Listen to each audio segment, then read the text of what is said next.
Todos os dias há um crime novo. Novo cenário.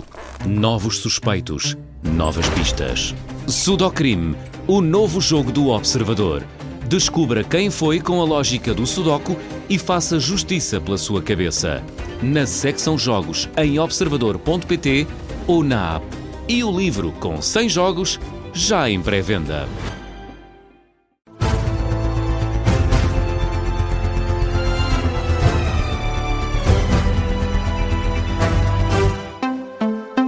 Bom dia, Jornal das 7 na Rádio Observador, uma edição do jornalista Luís Soares. O Primeiro-Ministro defende o entendimento nacional sobre o futuro da segurança social antes das próximas eleições legislativas. Luís Montenegro insiste na necessidade de uma reforma no setor, mas volta a garantir que não vai ser nesta legislatura. O líder do PSD apareceu de surpresa ontem na Universidade de Verão do partido para responder a perguntas dos alunos, mas por videoconferência. Luís Montenegro entende que é necessária uma reforma na segurança social, mas que antes o PSD deve apresentar essa proposta em campanha eleitoral. O Primeiro-Ministro entende que é preciso um entendimento nacional e a oposição, que tem dito que o Governo defende uma privatização do sistema, Luís Montenegro responde com desilusão. Desiludido, decepcionado por aquilo que se diz que este Governo, o PSD, que é o partido que eu lidero, quer privatizar a segurança social, quer acabar com a segurança social. Isso é conversa que já ninguém acredita. Nós já temos provas suficientes que a nossa intenção é precisamente a contrária. O meu desejo era que nós pudéssemos ter um entendimento nacional para que, independentemente da força política que ganhasse as eleições, todos se comprometessem a executar a transformação estrutural que dá sustentabilidade a este sistema. Luís Montenegro a defender um entendimento no que diz respeito à segurança social, mas insiste que o Governo não vai avançar para uma reforma no setor nesta legislatura. Sobre o mês de setembro, que se avizinha, e também as negociações para o Orçamento do Estado, o Primeiro-Ministro promete paciência com a oposição, mas pede também respeito por quem governa. Nós temos de ter, em primeiro lugar, tolerância democrática e, portanto, perceber que aos partidos da oposição compete, sobretudo, ilustrar e mostrar aquilo que está mal. Se isto é, do ponto de vista da posição da governação, respeitar quem está na oposição, também convém que as oposições respeitem quem está no governo. Mas nós somos muito pacientes com a oposição. A oposição diz muitas asneiras e muitos disparates, mas a oposição faz parte do sistema. Luís Montenegro na Universidade de Verão do PSD, onde apareceu de surpresa ontem para responder a perguntas dos alunos por videoconferência. O Primeiro-Ministro volta à Universidade de Verão do PSD no domingo, presencialmente, para o discurso de encerramento. A Universidade de Verão Social-Democrata, em Castelo de Vido, contou ontem com o socialista João Soares como convidado. O antigo ministro criticou as declarações do líder parlamentar do PSD sobre José Luís Carneiro e André Ventura. Hugo Soares disse que os líderes do PS e do Chega estão cada vez mais parecidos nas críticas ao Governo, nomeadamente na desonestidade intelectual. Em declarações ontem à noite, o socialista João Soares diz que comparar o secretário-geral do PS, André Ventura, é uma indecência e recorda o legado do partido na construção da democracia em Portugal. Comparar o José Luís Carneiro com aquele senhor que é líder do Chega e que nos habituou às coisas mais inacreditáveis desse plano é uma indecência. Porque a verdade é esta, vocês, PSD, são uma parte essencial da espinha dorsal da democracia portuguesa, com muitos momentos maus. E nós somos também uma parte essencial, eu até tendo a dizer, sou suspeito, somos ainda mais essenciais, porque nós somos mesmo a coluna vertebral da liberdade e da democracia portuguesa desde sempre, porque tínhamos o antecedente do antes do 25 de Abril. João Soares falou também sobre o caso Luís Neves. O histórico socialista considera que o ministro da Administração Interna tem sido alvo de uma campanha miserável. Estamos de tal maneira permanentemente a ser metralhados com coisas completamente secundárias. Eu podia usar um exemplo que já está a passar de moda, que é a casa de campo do atual ministro da Administração Interna. Se é um tanque, ou se é uma piscina, ou se é um não sei o quê, ou se é o carro, ou se é uma campanha como eu nunca vi, miserável. E eu presto homenagem ao senhor, que foi um excelente diretor da Polícia Judiciária.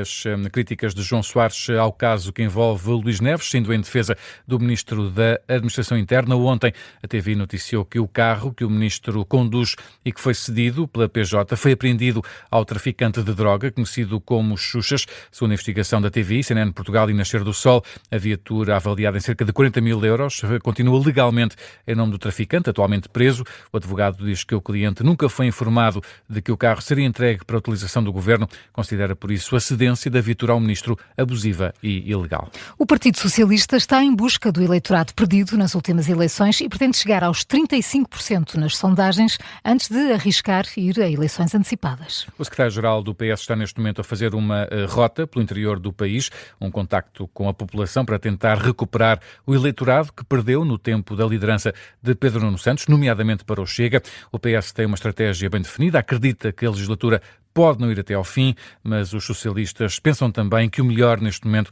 é deixar a AD governar, pelo menos até chegarem a um número mais simpático nas sondagens. Isso mesmo explica a grande repórter do Observador, Rita Tavares. Há muitos socialistas, sobretudo os socialistas que estão mais próximos da direção ou na direção neste momento, acreditam que provavelmente a legislatura pode não chegar até ao fim, portanto não chegar até 2029, mas que ainda tem mais tempo pela frente e que não é o momento ideal para o Partido Socialista agora ir a votos. Há ali um número já na cabeça de algumas pessoas da direção do partido, que é o PS ter uma coisa à volta de 35% para esse cenário de antecipar eleições ou de ir a eleições ser mais vantajoso para o Partido Socialista. Claro. Antes disso acontecer, é natural que o PS perceba que teria muitas dificuldades, mesmo que conseguisse ficar à frente em número de votos, que teria muita dificuldade para formar governo e manter esse governo.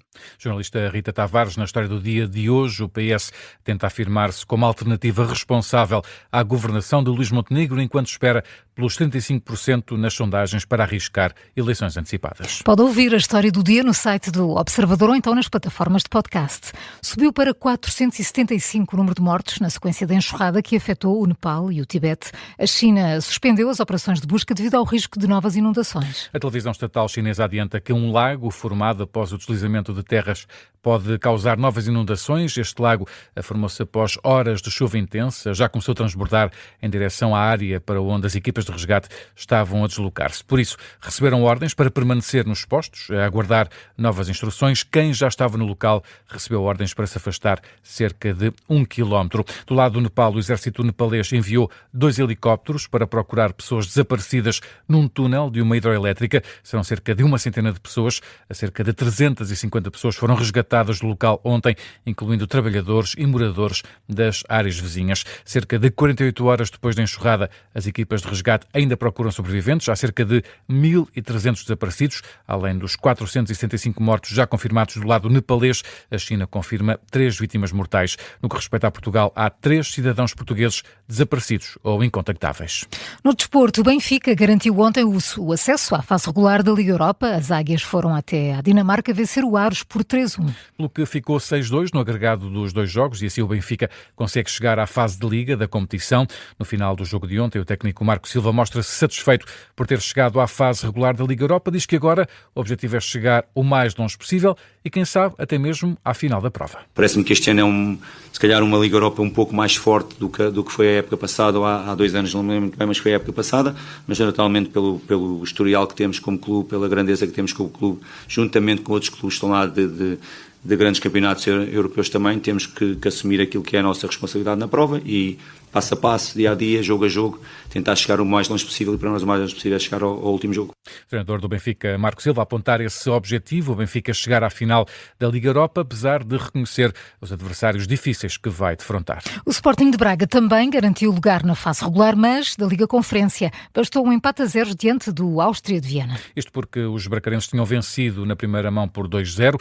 No final do jogo, o treinador do Sporting de Braga, Carlos Vicens, falou num jogo difícil, mas também elogiou a resposta da equipa na segunda parte. Sí, sabíamos que iba a ser un partido duro, donde Austria de Viena Sabíamos que ia ser um jogo duro. O Áustria de Viena tinha pouco a perder porque tinha já 2 golos de desvantagem. Tinha de tentar, da melhor forma, ir atrás do nosso resultado. É verdade que a primeira parte nos custou, mas no intervalo conseguimos ajustar algumas coisas e as 2 substituições deram muita energia à equipa na segunda parte. Valorizo o esforço do Braga e a versão com muita personalidade que mostramos na segunda parte. O equipo se repuso e ofereceu uma versão com muita personalidade a partir desse momento. O treinador do Braga, Carlos Vicente, depois do empate frente ao Áustria de Viena, que ainda assim deu para garantir o acesso à fase regular da Liga Conferência. E Luís, ainda no futebol, arranca hoje a 4ª jornada do Campeonato Nacional com o Rio Ave Sporting. Jogo marcado para as 8h15 da noite. Os Leões visitam Vila do Conde. Na divisão à partida, o treinador do Sporting garante que o caso Luís Soares está resolvido e que o avançado colombiano está convocado para o jogo. Rui Borges diz também que o plantel dos Leões, neste momento, está fechado. Há sempre surpresas, mas espero ver que não haja, porque os jogadores de Sporting são sempre pretendidos, são grandes jogadores, têm feito grandes épocas e é natural que se fale em jogadores. Agora, para nós, está fechado. Eu estou feliz e contente com aquilo que é o meu plantel e com as características que tenho. Garantia do treinador do Sporting, Rui Borges, na divisão do jogo de mais logo frente ao Rio Ave. A emissão especial de desporto para acompanhar o Rio Ave Sporting começa depois do Jornal das 8, depois do Jornal do Meio-Dia. A Rádio Observador acompanha em direto o sorteio da Liga Europa e os adversários de Benfica e Torriense. 7h11, Luís Soares. Que outras notícias marcam esta manhã? O Ministro da Economia e da Coesão Territorial faz hoje um balanço do Plano de Recuperação e Resiliência, que termina na segunda-feira. Manuel Castro Almeida tem vindo a defender a total execução do plano, a menos que ocorra alguma anormalidade. Segundo o último relatório de monitorização do plano, elaborado pela estrutura de missão Recuperar Portugal, a execução do PRR encontra-se nos 75%, com os pagamentos aos beneficiários até quarta-feira a chegarem quase aos 14,5 milhões de euros. As burlas por falsos acidentes já causaram prejuízo acumulado superior a 72 mil euros às vítimas. Os dados são relativos à primeira metade do ano e divulgados hoje pela GNR. São valores muito próximos dos registados em todo o ano passado, quando o prejuízo atingiu os 77 mil euros. Em comunicado, a GNR alerta para a crescente sofisticação destas burlas. O caso mais grave resultou num prejuízo de mais de 15 mil euros. Donald Trump garante que Vladimir Putin não vai atacar nenhum país da NATO, garantia deixada ontem aos jornalistas. O presidente norte-americano desvalorizou assim as notícias divulgadas pela imprensa de que o diretor da CIA, John Ratcliffe, teria alertado as autoridades russas no início da semana para um eventual ataque deste tipo. E já aqui falámos disto, um eclipse lunar que aconteceu esta noite, esta madrugada, e foi o último eclipse lunar do ano em Portugal. E nós não vimos, Luís. Estava nublado. Pois. Ficou surpreendido, não é? Foi surpreendido. Fiquei mesmo surpreendido. Pensaste que tinhas um pontinho preto na vista. Opa. Eu disse, espera aí, será que isto é mesmo um eclipse? Pareceu-me que não era a Lua no seu estado normal, e não era. Mas não foi um eclipse total, foi parcial, mas como percebemos, foi bastante visível. Começou por volta das 3 da manhã, atingiu o máximo ali perto das 5, estávamos a chegar, mas eu olhei para o céu e não vi nada. E foi nessa altura que 96% da Lua ficou ocultada na sombra da Terra e mostrou uma cor avermelhada, e ao contrário do eclipse solar não foi necessário qualquer equipamento especial, porque, enfim... Imagina o Bruno com óculos e a conduzir. A conduzir, não via grande coisa. Não era preciso. Mas ficou vermelha? Quando eu vi, a hora que eu vi, estava ou seja, amarela. já às 6, já tinha passado o pico, já não é? tinha, pois. Exatamente. Não estava vermelho, não sei se esteve ou não.